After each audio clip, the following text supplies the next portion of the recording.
Just as Canadians stood together last week and did not allow to intimidate themselves by the tragic events last week, so did Ukrainians stood together throughout the winter protests, throughout the ongoing war in eastern Ukraine, and during the last parliamentary elections that happened last Sunday. I would like to say that this is a unique chance for the entire country to form a pro-European and pro-democracy coalition, and there is a vital chance of doing that, and that will represent the interest of Ukraine and not of oligarchs or other states, specifically Russia.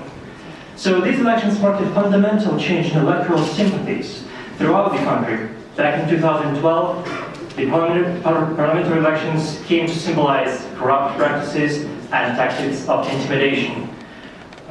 This is no longer the case. Ukrainian and foreign observers, several Canadian MPs included, observed and saw that the elections were just and fair. Prime Minister Yatsenyuk's and President Poroshenko's bloc achieved a collective majority of 44%, with a very insignificant gap with Prime Minister's party leading.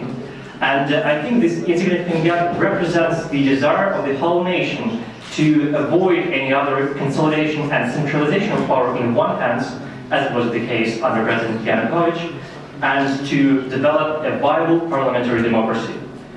So the results show that the depiction of Ukraine as a divided nation has gone for good.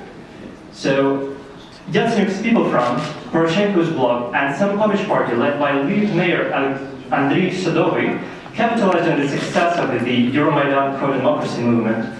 And as we can see, the overwhelming majority on the next slide will be, where you can see that it moved further east, and there is a widespread consensus that Ukraine should move to the west, to the values of democracy and market economy.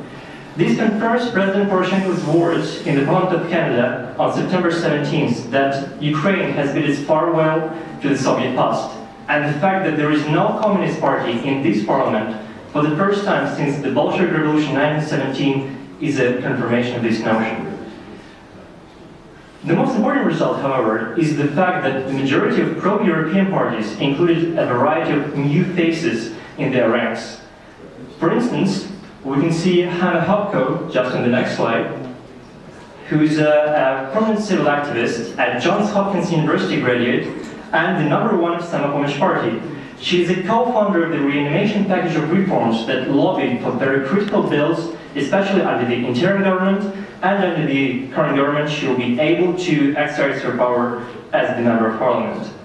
Another person also in Samopomosh Party is Yegor Sobolev, the author of the illustration bill, one of the key authors of this bill, who will be able to now exercise even more power in the parliament to move this initiative forward, and finally to cleanse the government from corrupt officials that were active under President Yanukovych or under previous government throughout the history of independent Ukraine. President Poroshenko's bloc is also very keen to attract more new people. For instance, Sergei Leshchenko, who is a very famous journalist, author of numerous investigations into corruptive Ukrainian politics of the past, is now a member of Poroshenko's bloc, and he is also a member of parliament. Of course, currently he will be able to draft new anti-corruption bills in which he is quite an expert. And to our greatest delight, a CUP 2013 alumni, Alona Shkrum, who is just 26 years old, became a member of parliament as well from the Batькivshchina's party. Alona worked as an intern for Peter Julian last year, and now will use her knowledge of Canadian practices and the appreciation of democratic values in reforming Ukraine. Alona is also part of the professional government initiative that Anna talked about previously, and as an LLM graduate of Cambridge University, she already pledged to focus her efforts on the reforming of the judiciary and the prosecutor's office. The Ukrainian parliament is increasingly filled with Western-educated people who have experience of studying and working abroad in both multinational private companies and international organizations, such as the IMF, World Bank, or the United Nations. This is a historical chance for Ukraine to finally establish a prosperous and sovereign state. The West, in turn, should lend its support not only to historic or idealistic reasons, or for some family ties, but also for very pragmatic considerations. Russian invasion of Ukraine threatens the entire post-war security system. The alliance of the West and reform-minded Ukraine can counter this challenge and promote peace, democracy and market economy in Europe. Thank you very much for your attention and hope you enjoyed Parliament.